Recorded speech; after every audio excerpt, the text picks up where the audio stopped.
I get my peppermills from craft supplies. I buy the long ones. They're about 50 cents more than the short ones. Gives me options. I can make my peppermill as long or as big as I want it. Okay? It's a nice mechanism. It is ceramic, so you can put salt in it and not have to worry about it destroying the mill.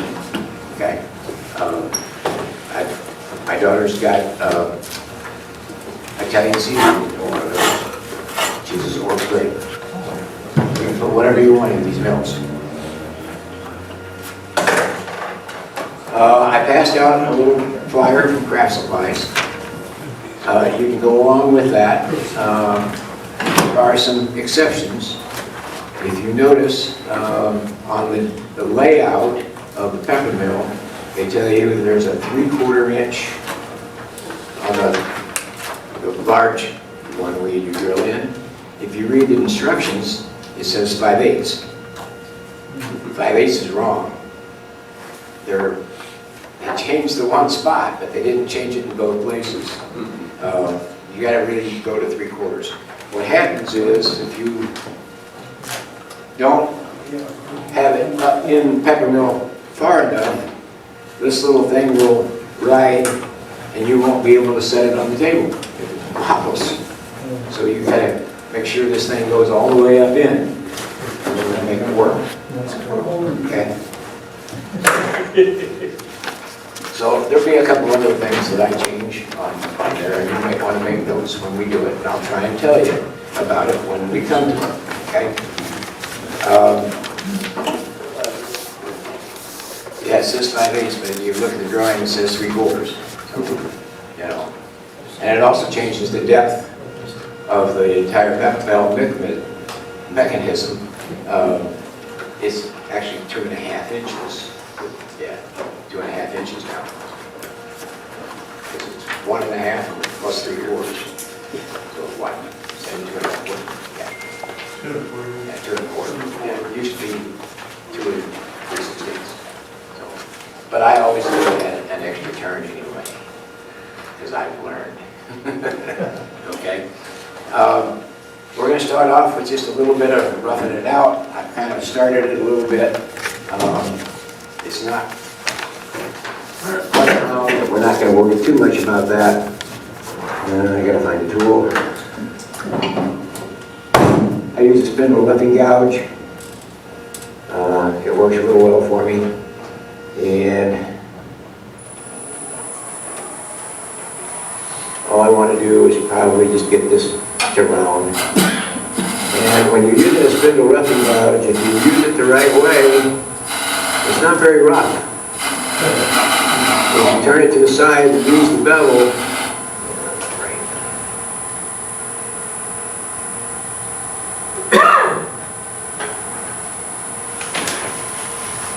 you turn the tool to the side and use the bevel, you get a nice smooth cut.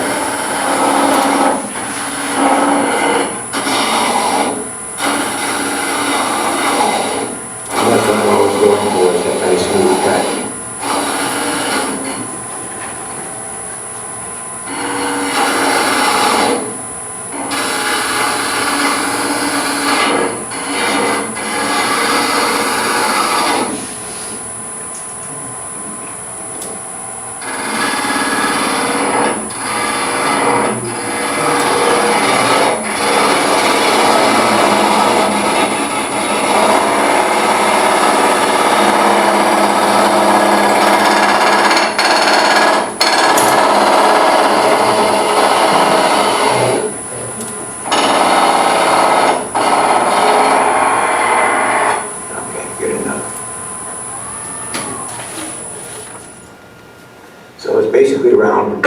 First thing you're going to do is you want to put your tenons on it. Okay? Actually, before that, we need to determine where our head is going to be. I usually like my heads to be about 3 inches.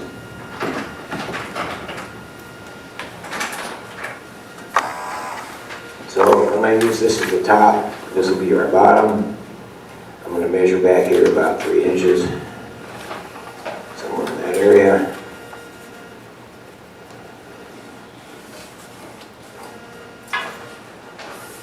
So now I know where my mill head's going to be.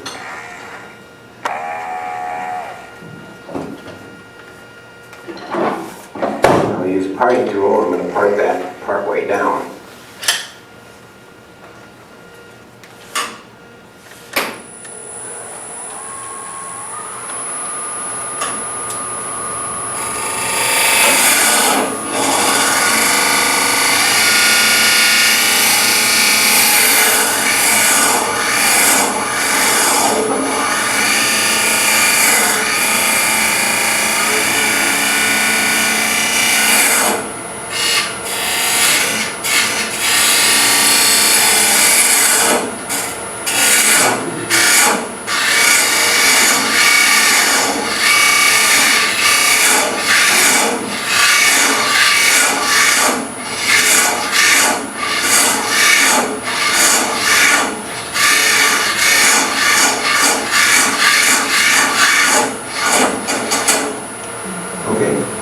I've got it to a point where I know where I need it.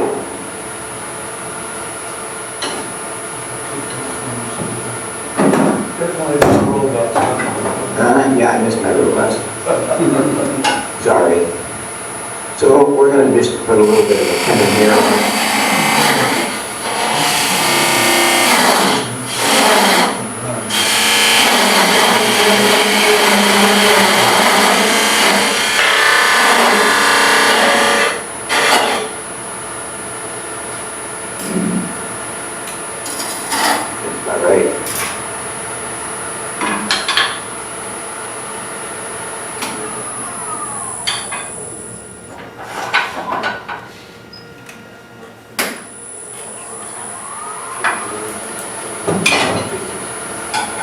Same thing on this end.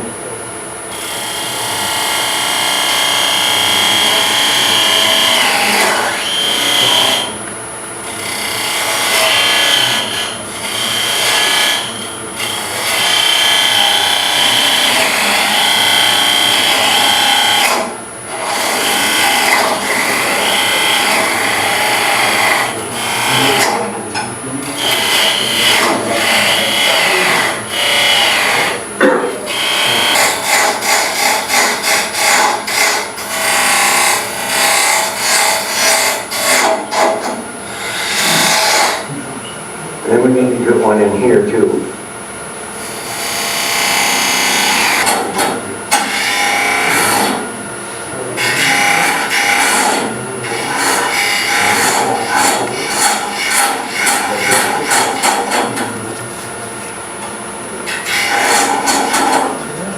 Well, another way of doing this.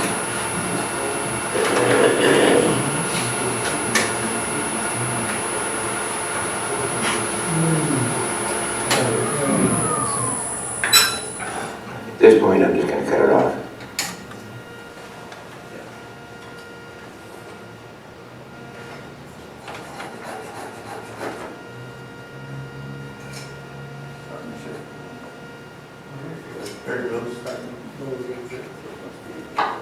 Okay. Now we have a really great body.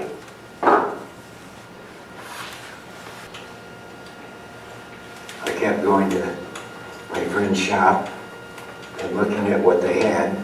That was too big. I'll try this side. Yeah, this will be right. And I kept asking everybody, how come you have so many chucks? And they said, well, I didn't like taking 8 screws out and putting 8 screws back in to change jaws. I said, well, okay. Maybe I can fix that. So I looked at the easy wood chuck. Yeah, that one's too big too. Go back to the smaller jaws. So I went ahead and invested in the easy wood chuck. The jaws cost basically the same as all the other jaws. The difference is in the price of the easy wood chuck is a little higher. But I've used it ever since, and I've thoroughly enjoyed it. I can usually change chucks change jaws faster than my friends can take their chuck off, go over and grab another chuck and put it on. So,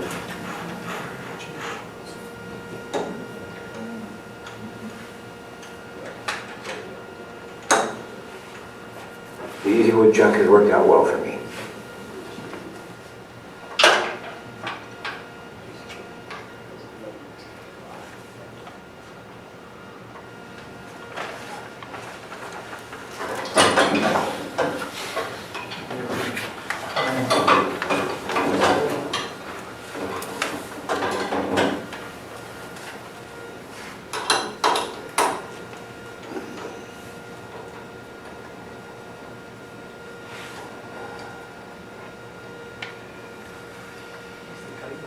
Try and mark these so I know which is the top and which is the bottom. I know that this is the top, so I'll put a T on it. That's how it works. I put a T up here and then a B for a bottom over here. That way I remember which is which, and that will match up the grain when we get to that point. So it makes it advantageous to have those two marked. So at the top,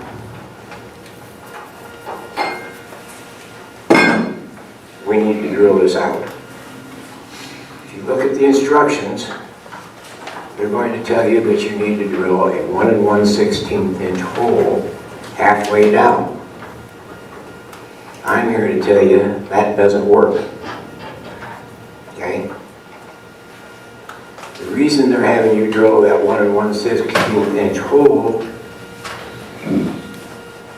is because this little ridge right here has to fit inside of that.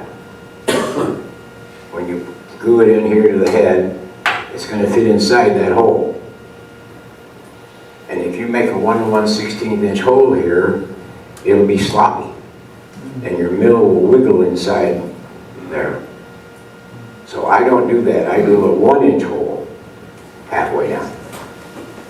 Okay? And then I have to take a little bit of sandpaper and sand it for just a second, and then it'll perfectly fit right inside. And it's nice and tight, and it doesn't allow the mill to wiggle inside the mill.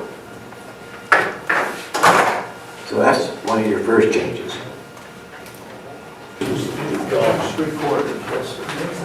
I prefer to buy carbide bits, washer bits with hex shanks.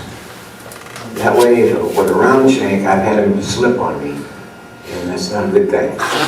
So I like a hex shank. It fits tight in here, and I can make a nice, easy cut. And it's going to go down to about here. Okay? So,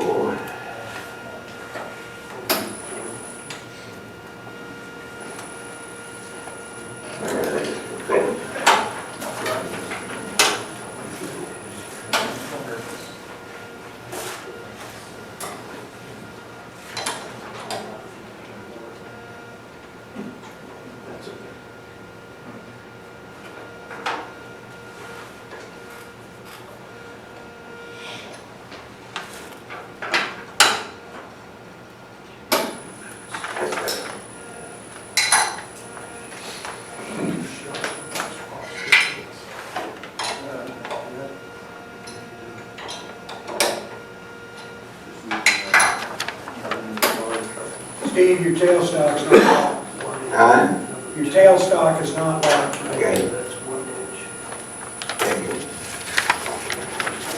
I'm going to let it sit there for just a second while it draws a line. And I can see that line where the very tips of the Foster bits start to bite in. That's what I want to see. Now I can go ahead and engage it.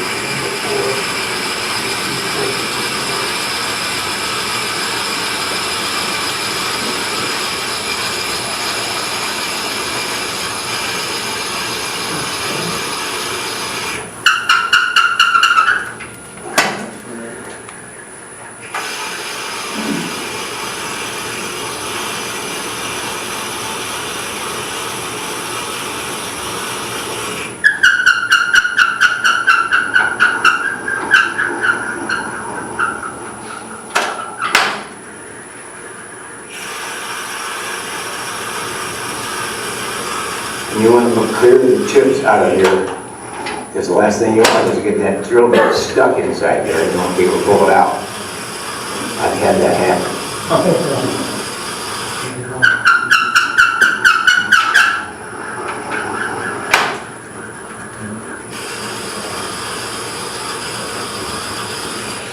Okay, that's it. I've got it halfway down, or at least as far as I can get with that drill bit.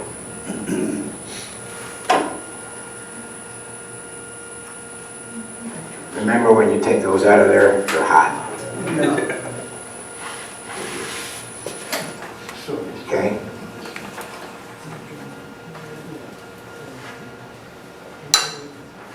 Now we're going to turn it around, we're going to drill the other end.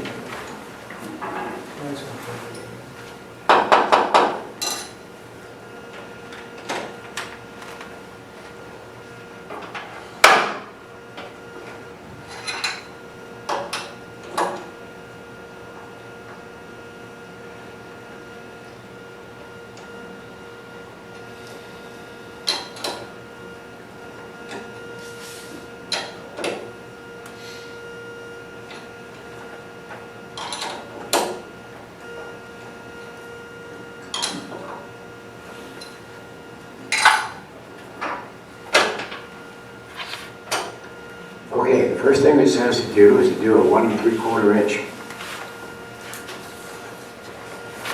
3/4 of an inch deep. Used to say 5/8. They were wrong then too. 1 3/4 is a much better dimension. I'm glad they changed it. I wish they changed it in both places. Because if you look, it only tells you to do it in one place. Okay. Okay, so we're going to try it again.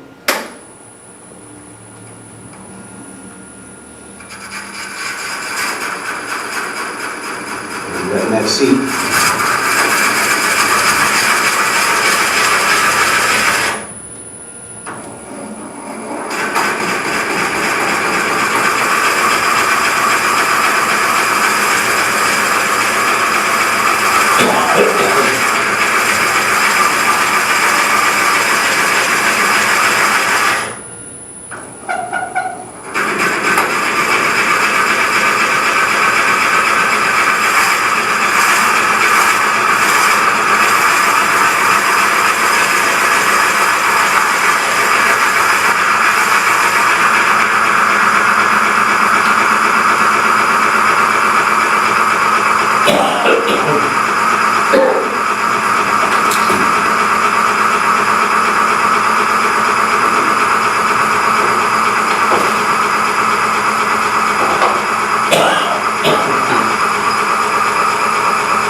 Get rid of that tenon. I don't need it very long.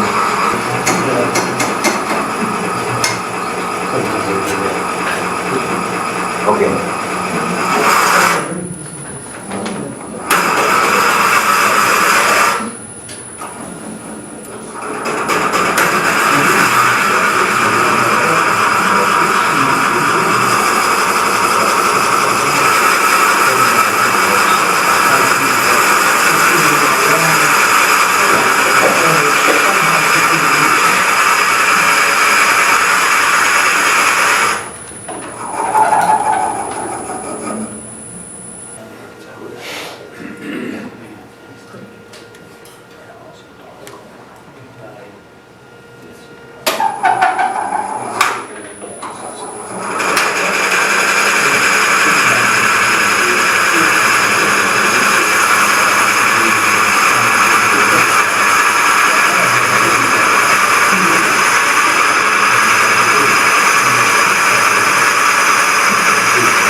It's about 5/8.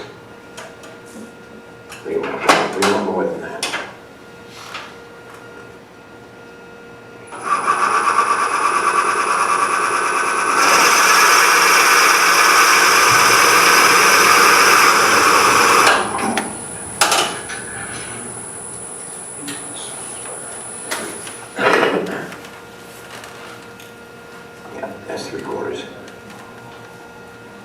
That's good.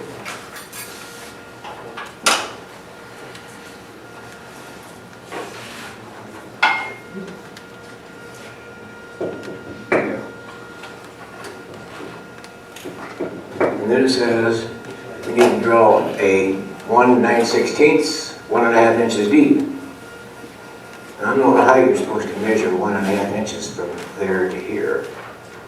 So I just add the 3/4 onto it, and it gives me 2 1/4.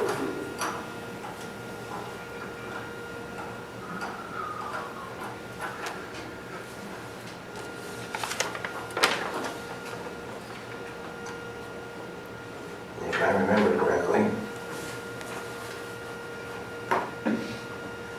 2 1/4 is right at the end of that tape.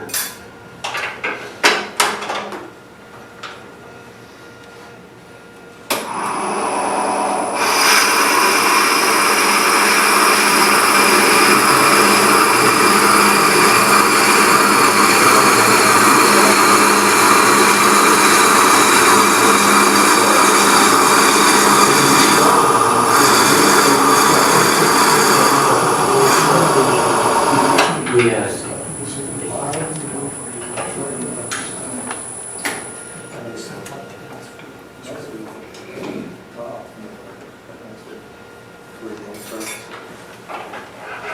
About 1.5 more turns.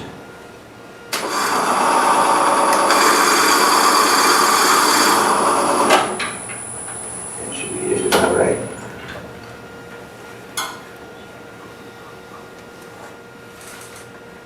Yep. That's perfect. Okay, now it says we're going to go ahead and finish drilling this. And I will use 1 1/16. And what you have to realize, I'm going to have a 1 1/16 hole matching up here with a 1 inch hole. Okay?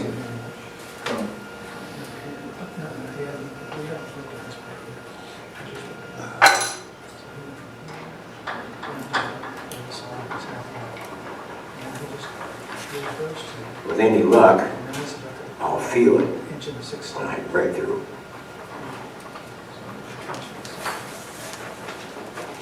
Usually do. Okay, so I know I'm going to be about here, so I'm going to be about that deep.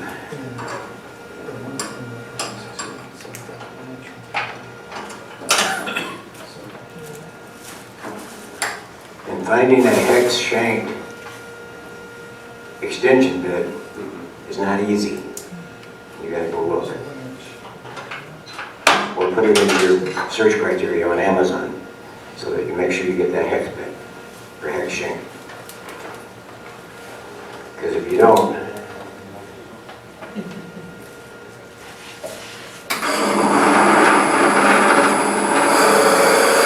bad things happen.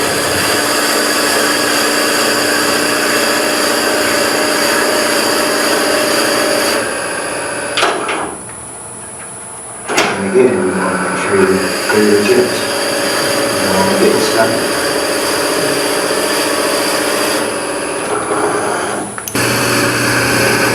There. That's on that.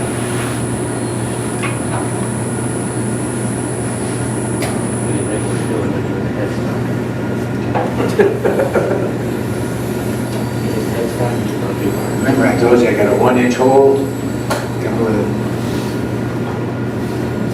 1 1/16. So it's not going to be a smooth transition in there. But we can fix that. Usually a little nub or something will come out. Okay. Now it's just a matter of putting a shape on it. You can use whatever shape you desire. I tend to do a traditional.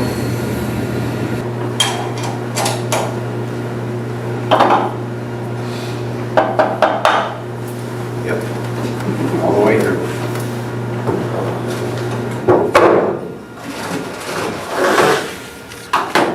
So, I'm not going to bother shaping it. I've got this one ready to go. It's shaped. I gotta do is I gotta take that tenant off.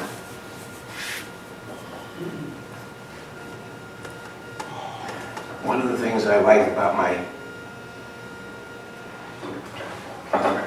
TZ Wood tools is I've got extra jaws. So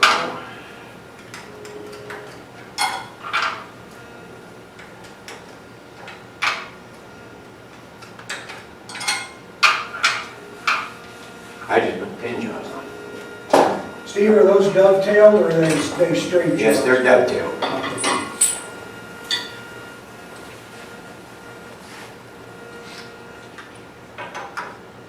Steve, are the jaws numbered? No, they're not numbered.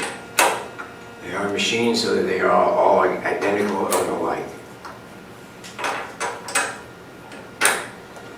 Wacky Canadians.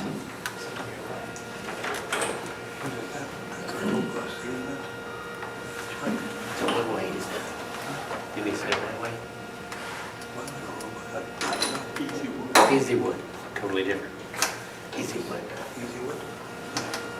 Now, if you don't happen to have pin jaws like I do, And they're serious about that. I recommend that you get a set of stacked pin jaws. Yeah. This fits a Nova chuck, okay? And this will go right in and expand inside here. And the little one on the top will expand right into the mill head. You'll see that a little bit later, okay? I priced them. You can get them off Amazon right now for around $33, $34, something like that. Really good investment if you're going to do a peppermill. $500. Steve, from Amazon, is that Nova brand or somebody else? No, it's an NRC or some brand. Somebody else. But it says it fits Nova Nova. in several other ways. Okay. So, yeah. At Woodcraft, they told me that Rycon bought the rights to Nova, and anything that they should interchange Right. Rycon and Nova. Yeah.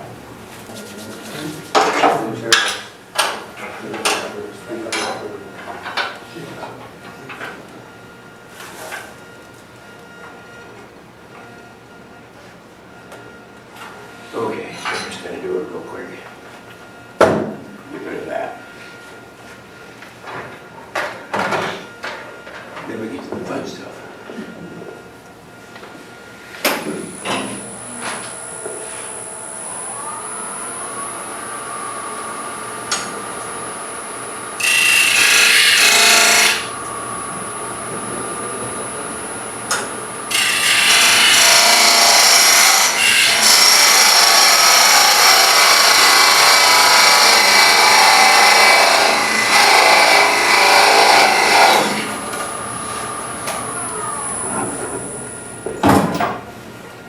Remind me to tell you about the bottom piece and the support.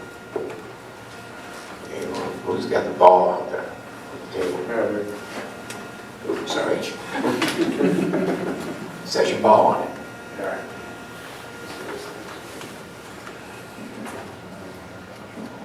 Okay. That didn't part off cleanly, and I know this is where that thing's gonna go. So I will take a little bit of sandpaper.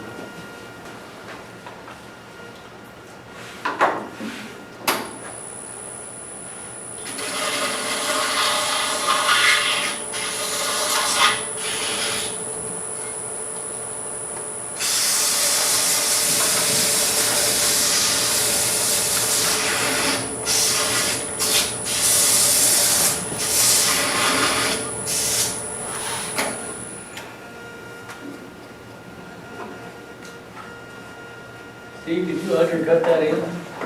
Not much. I've made that mistake before. I try and get it as close to level as possible. I may put a little bit of an indentation to it, but not much. Okay?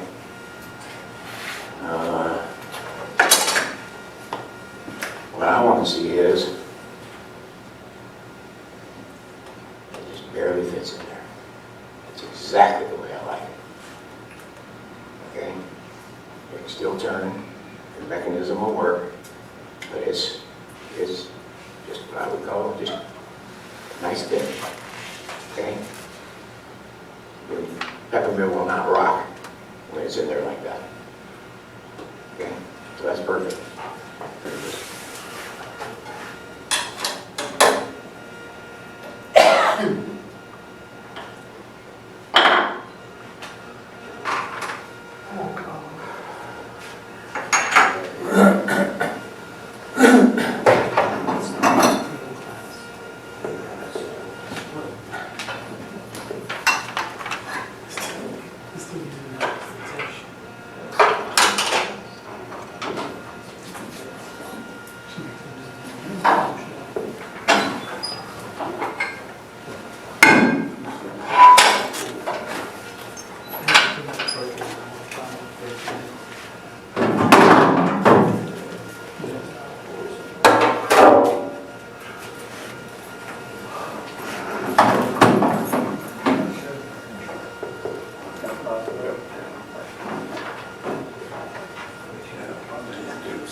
Now you notice how much sanding I did? That little piece of sandpaper and I sanded right in there. That's the only sanding I've done. This is straight off the tool. Okay? Now I'm gonna fire sand. How long it's in?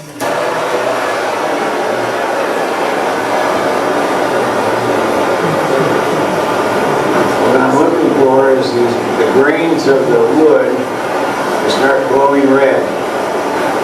And once I see them glowing red, I'll move to the next spot.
So yeah, turn. I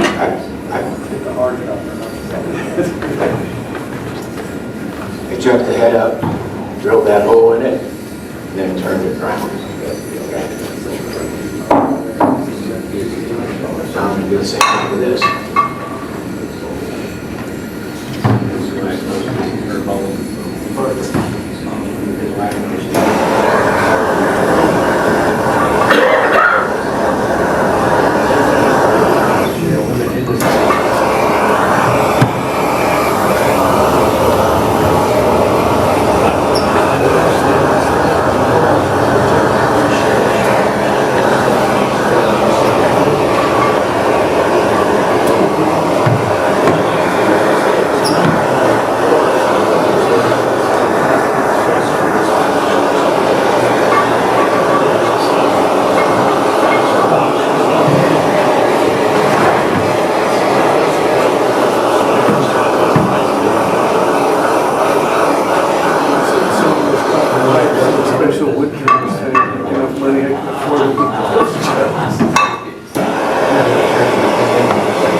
Pyrex is your friend.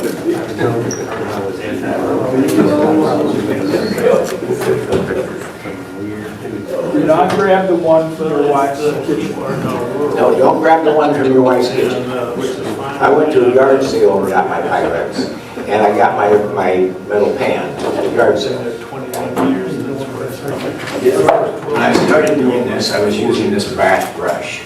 And I want to get all the ash out of here.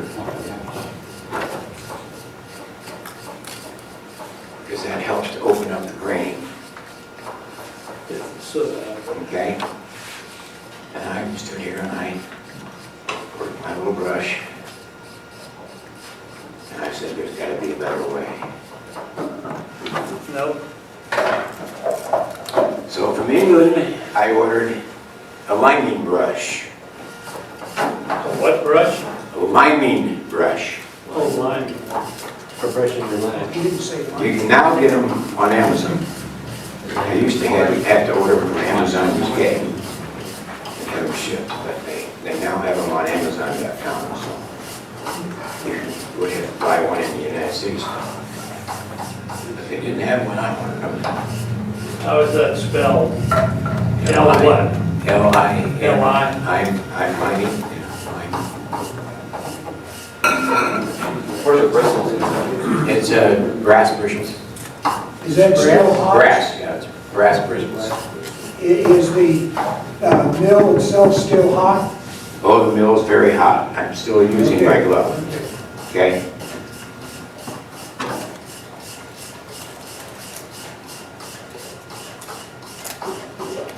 What I found is you give it at least one hour, preferably 2, before you start doing anything else with it. So we'll take a break during that time. Actually,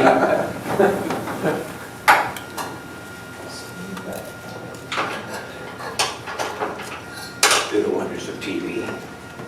It just so happens I have one that's cool.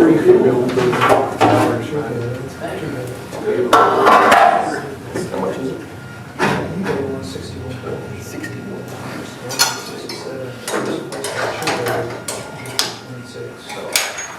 Actually, this is warm. It's hot, but it's warm.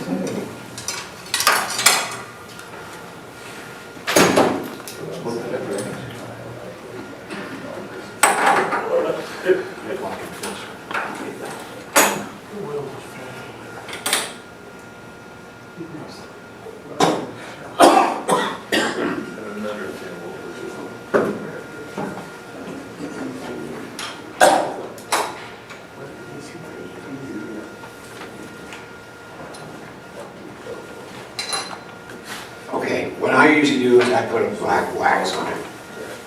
You can use shoe polish. You can use, this is dry wax ebony, which is black.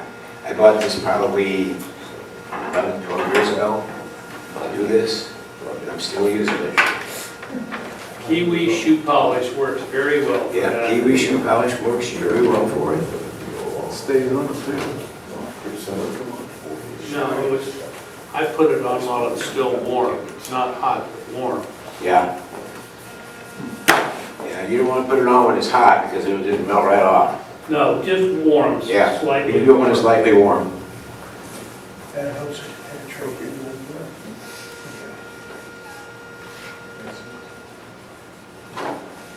What wood is that? What? This is ash. Okay. It's what I use to do this particular.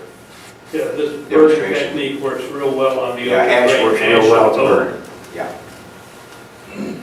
I do bowls and use oak yeah, or ash. yep.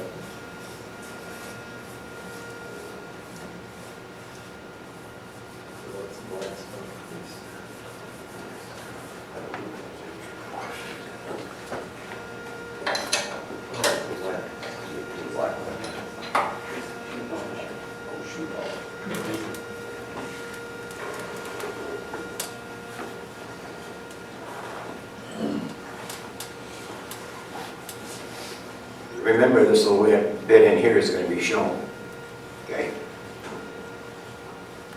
People do turn these things over and look at them. So I want to get the wax in there as well, okay?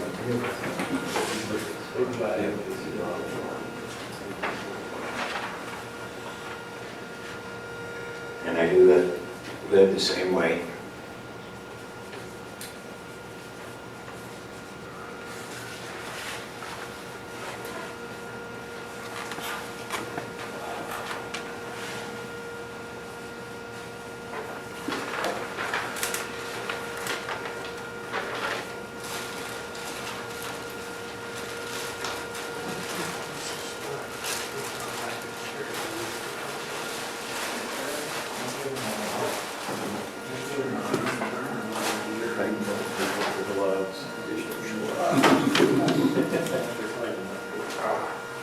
Some conversations.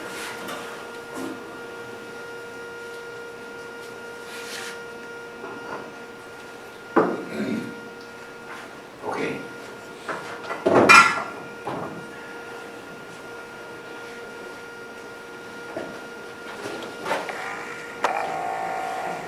Now it's just a matter of polishing a little bit.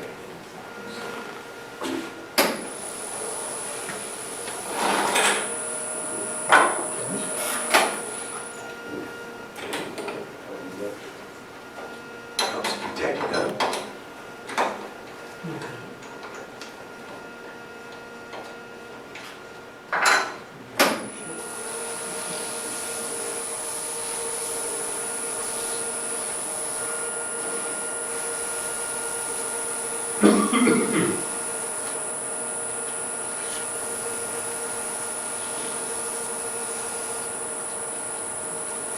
I just keep folding until I don't get much off.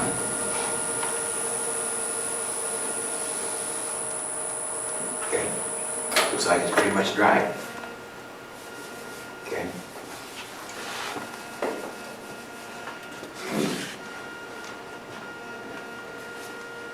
And to me, now comes the fun part.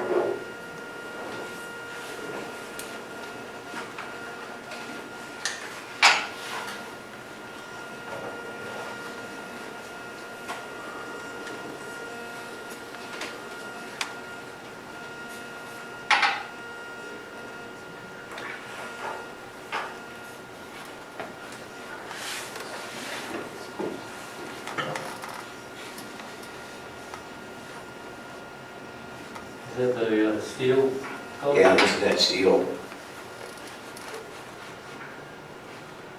This is a Jimmy Clue's liming wax.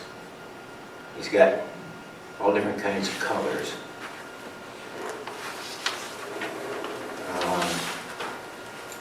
I've used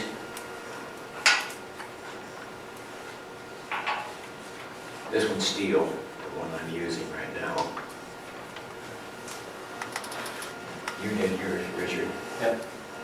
Yeah. I thought it came out real well. I was, well, I'll do that for this one. Basically, you kind of want to go against the grain because you want to fill the grain.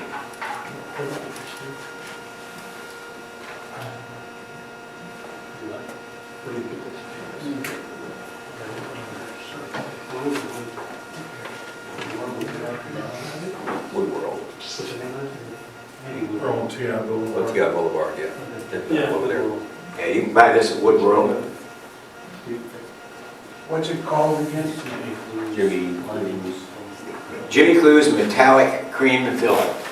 Metallic cream filter. Yep, metallic cream filter.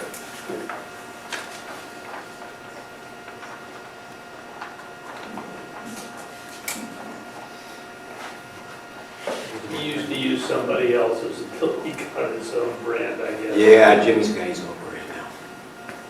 He's had it for quite a while. Actually, Woodworld helped him get with a local Dallas chemist to come up with the formula for it. I think you should go to Jimmy Clue's website, they don't even list it. Yeah, you can probably order it off Jimmy's website too. It's Gene's buddy, Hmm? Clues, CLELUS. Steve, is that wax as well? Yeah, it's a wax. They call it cream filler, but it is a wax. Some kind of wax. CLELUS. Is your buddy Gene, isn't he? Yeah.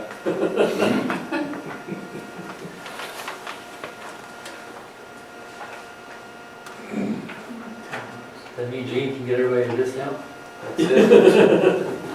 No doubt.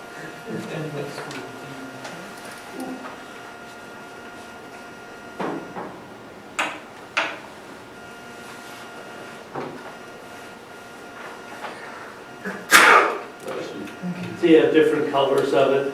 Yeah, there's all kinds of different colors. I tried putting a red one on, and it didn't show up off the black at all. They used to use a gold colored one for a Gold classy works well, yeah.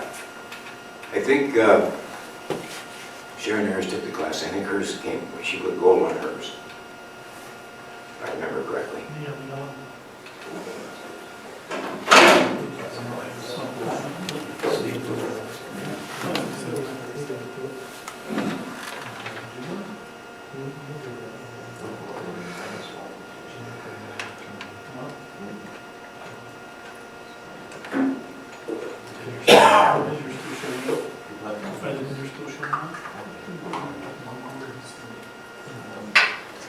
All right, let's give it a shot here.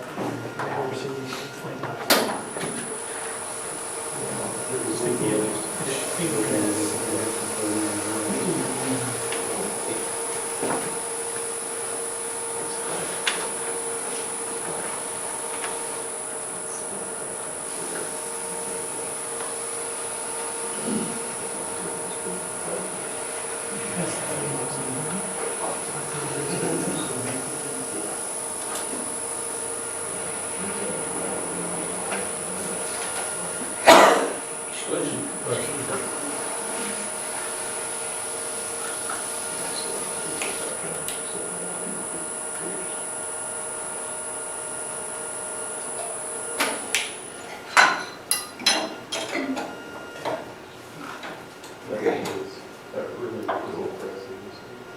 Yeah. there you go. Look at a side view, Neil. Turn it sideways. There you go.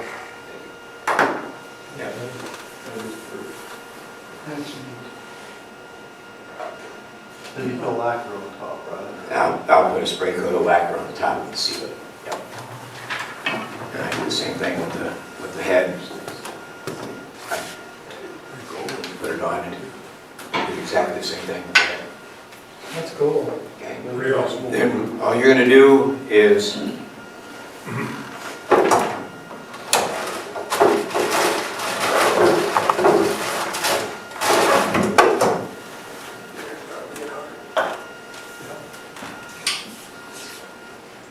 take 2-part epoxy, smear it up in here, this area up in here, 2-part epoxy.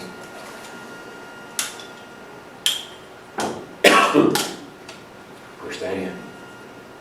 Okay, let that dry.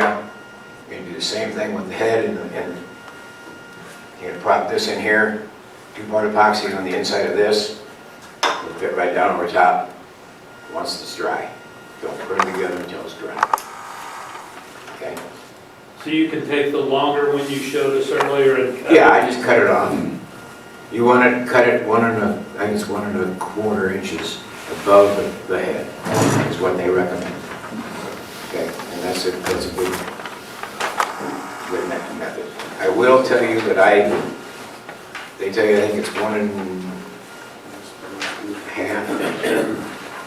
on the head. 1 1/4 deep on the head. 1 1/4? Okay. I do the 1 1/4, do one more turn. Okay? I know me. I do 1 1/4, maybe a little extra. So I want it to fit over there, not hit the top.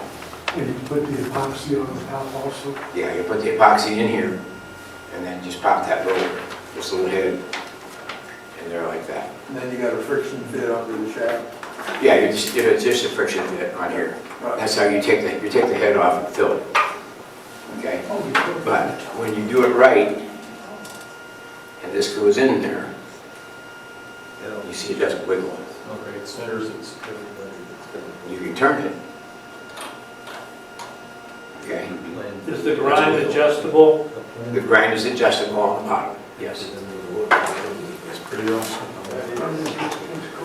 Any other questions? That's great. You did great.